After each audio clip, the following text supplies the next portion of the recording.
અત્યારે રાજપરા ડાંગર પરિવારના મધ્યે છીએ અને ત્યાં ભાગવત સપ્તાહ જ્ઞાન યજ્ઞ જે થવાનો છે અને શિપ્રાગીરી બાપુ આવવાના છે અને 14 તારીખથી 20 તારીખ સુધી આ જ્ઞાન યજ્ઞ ચાલુ રહેશે. તો અત્યારે આપણે જોઈ શકીએ છીએ કે ગુંદી બનાવે છે અને કેટલા ભાઈઓ બહેનો અહીંયા સેવા આપવા પણ આવે છે. આ આપણે ગઈકાલે જે લાડવા બનાવ્યા છે લીસા લાડવા, તો લગભગ 40 બહેનો હતા એમણે બનાવ્યા છે. બરોબર બરાબર. તમારું નામ? ગોવિંદભાઈ. ગોવિંદભાઈ, કેટલા ટાઈમથી અહીંયા સેવા કરો છો? 15 દિવસથી એક ધારા. વાહ. અત્યારે જોઈ શકીએ છીએ કે રોહિતભાઈ કુવાડિયા છે તે ગાંઠિયા બનાવે છે. રોહિતભાઈ, કેટલા ટાઈમથી અહીંયા કામ ચાલુ છે? અહીંયા તો સવારથી કામ ચાલુ છે. આપણે ખોડિયાર મંદિર ઝાઝા વર્ષથી ચાલુ છે. ઓકે. અને આપણે વડીલો અહીંયા ઊભા છે, તો આપનું નામ કહેશો? ગોવિંદભાઈ નારણભાઈ ડાંગર. બરાબર. અને ભાગવત સપ્તાહ ક્યારે ચાલુ થાય છે? 14/4. બરાબર. પૂરી ક્યારે થાય છે?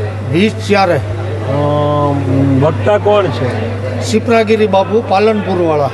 શિપ્રાગીરી બાપુ પાલનપુરવાળા વક્તા છે અને 14 તારીખથી 20 તારીખ સુધી સપ્તાહનો લાભ લેવા ભાવિ ભક્તોને પધારવા અમારું હાર્દિક આમંત્રણ છે. અને અહીંયા આપણે જોઈ શકીએ છીએ કે કેટલા યુવાનો પણ આવ્યા છે અને કેટલા વડીલો પણ છે.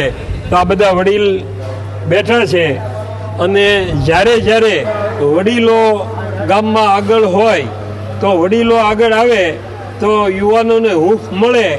તો વડીલો છે તે બહુ સરસ કામ કરતા હોય છે. આપનું નામ? મૂળજીભાઈ. હા. કેટલા દિવસથી આ દોડી કરો છો સપ્તાહના? 8 દિવસથી. 8 દિવસથી. બરોબર. આપનું નામ? લક્ષ્મણભાઈ. લગભગ 1-1.5 મહિનાથી આ બધા દોડી કરતા હશે.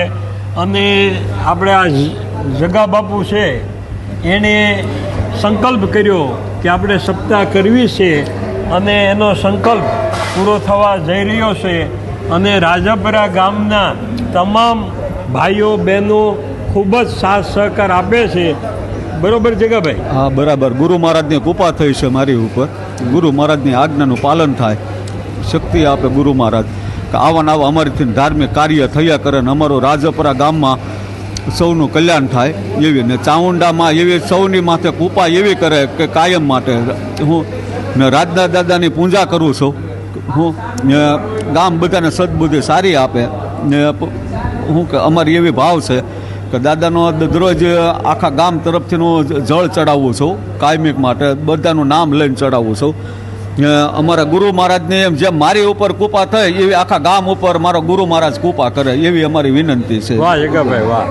આ જે મઢ છે ચામુંડામાંનો, એ ડાંગર પરિવારનો મઢ છે.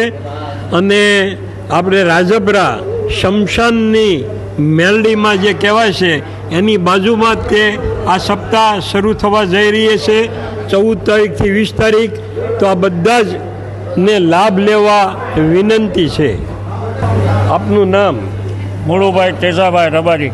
વાહ. અને કેટલા ટાઈમથી આ સપ્તાહનું કાર્ય શરૂ છે? છેલ્લા 1.5 મહિનાથી સમગ્ર ગામના યુવાનો અને વડીલોના સાથ સહકારથી એનું આયોજન થઈ રહ્યું છે. બરાબર. હવે આ જે અગાઉથી જે રસોઈ બનાવવાનું ચાલુ કર્યું છે તો એ વખતે તકલીફ ન પડે એટલે એક દિવસ લીસા લાડવા બનાવ્યા, એક દિવસ આ ગુંદીના ને એ લાડવા બનાવે છે અને આ ગાંઠિયા બનાવે છે. તો ખાલી દાળ ભાત શાક જ બનાવવાનું રહે એના માટેથી આયોજન છે. આમાંથી રાજપરાથી આપણને આ શીખવાનું મળશે. જય હિન્દ, જય ભારત, જય દ્વારકાધીશ, જય ચામુંડામાં.